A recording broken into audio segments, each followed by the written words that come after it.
The New England Patriots are still actively trying to figure out how they're going to replace Matthew Judon, and today, maybe they found their answer by signing two edge rushers.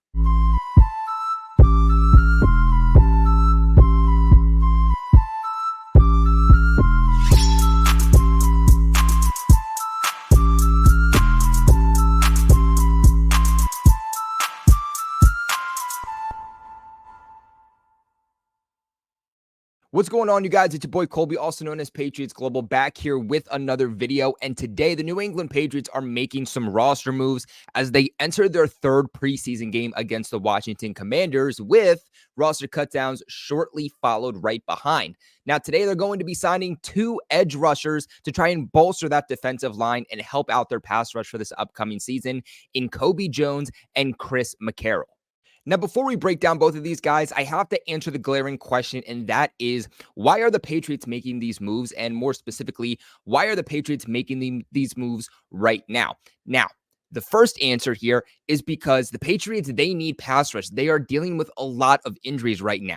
They just shipped off their best pass rusher in Matthew Judon. You have Christian Barmore, who's probably your second best pass rusher, and he's kind of up in the air with his status. He's dealing with blood clots. He could be out the entire season. He could be back in 2 months. We just don't know, but his status for week 1 at this point is very likely out. You also have Josh Uche, who's expected to take a massive leap for the Patriots this season in terms of usage and snap count and just the production the Patriots are going to need him to be providing. And he's been dealing with a lot of injuries this offseason too, and it's gone very underlooked. But especially in this past preseason game against the Eagles, sounds like he re-nicked something possibly in his hands that has kept him as a little bit more of a limited participant. And then another player who was a free agent addition this offseason and has really been one of the Patriots' low-key best pass rushers, O'Shane Ximines, also dealing with some type of injury. Looked like he got nicked up against the Philadelphia Eagles too. He's a dark horse to make the roster at this point. So, I mean, you're kind of looking at it and you're saying the Patriots just don't have enough pass rushers and they don't have enough depth there to even enter the season. Now, the second reason that they're making this move is that they just need bodies in order to play the preseason. Once you reach that third preseason game, your starters don't play much, if they even play at all. And you just need guys on the field to be able to end that game. A lot of times we see the Patriots make these last-minute additions just to let these guys play a preseason game, fight to make a roster somewhere else, or just fight to make a practice squad somewhere in the NFL. A year or two ago, the best comparison I could make here was CJ Marable, the running back who got here last minute, played a final preseason game, didn't make the roster, but made a case to stay in the NFL on a practice squad. And essentially, that's what both of these guys are going to do. But if they can continue to look well in practice the final few days of training camp, if they can look good in this preseason game and give the Patriots a reason to have them make the roster, then maybe they could be a dark horse with all of the injuries currently going on with this defensive line. Now, out of the two, I would definitely say that Kobe Jones has the best potential out of both of these guys at making the Patriots' final roster and at least making somewhat of an impact. Now, he is a veteran in the NFL. He's 26 years old. He spent time with several teams in the NFL. He's bounced around a lot between the Atlanta Falcons, the in-division rival Miami Dolphins, the Tennessee Titans, the Green Bay Packers, which is probably where the Patriots have connections with. Patriots defensive line coach, obviously, previously working for the Green Bay Packers, and then most recently working with the Carolina Panthers before he joined Atlanta as a rookie free agent out of Mississippi State all the way back in 2021. Now, he's 6'3", 255 pounds, most recently had played 6 games for the Canadian Football League just this past year. His kind of journey throughout the NFL went from being with the Atlanta Falcons in 2021 with their training camp squad, then spent time on Miami's practice squad. Then he went to training camp with the Tennessee Titans in 2022, ended up being released at the end of training camp, and then ended up being on a couple of different practice squads with the Packers and the Panthers again in 2022.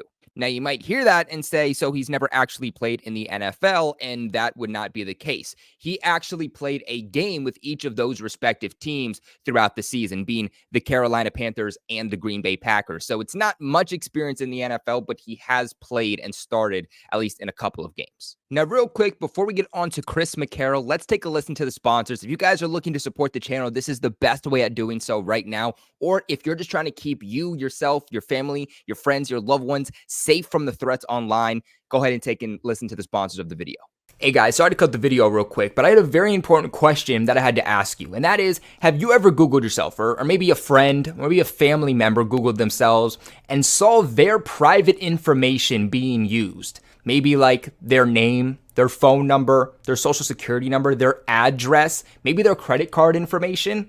God knows I have, and the only reason that I was able to find that and take care of it was because of today's sponsor over at Aura. So what Aura is an identity protection service. And what they do is they go ahead for you so you don't got to do the hard work, and they scour the internet for any of your information being used illegally that you didn't want them to use. The other great part is that they'll monitor your credit. They'll see if your phone number is being used to robocallers, which if you don't know what those guys are, they're essentially the ones that call you about 5 times a day. Because little do you know, these data brokers are actually trying to sell your information to robocallers, to spammers who are trying to find out your own personal information, such as where you live. So what Aura will do is they'll essentially send you an email or notification saying that, hey, someone's trying to use your phone number. Someone's trying to access this information about you. Do you want us to delete it from the web? Fortunately, in today's society, a lot of threats that we all face on a day-to-day basis come online. And unfortunately, the scary part is that we can't always see it. Aura's going to come in, protect you, protect your family from threats that we can't see and we don't even know are coming. So hey, look, you guys can go right ahead and let people exploit your own private information, or you can go to the link in the description box below and pinned in the comment section below to go ahead and sign up for your 14-day free trial over at Aura. But moving on here, guys, to Chris McCarroll. Now, this is a guy that I personally don't have too much faith in at doing much. This, to me, is really the definition of, okay, we just need bodies to play this final preseason game. Now, McCarroll, he's 25 years old, right? He still is trying to develop. He's still trying to find his footing a little bit. He's not a veteran like Jones is, but he played college football at Grand Valley State, 6'2", 253 pounds, played in 47 games during his collegiate career, finishing with a total of 151 total tackles, 15 sacks, 3 fumble recoveries, and 2 forced fumbles. Last season, he was actually a consensus All-American and the Conference Defensive Lineman of the Year, finishing with a total of 67 total tackles and 8 sacks.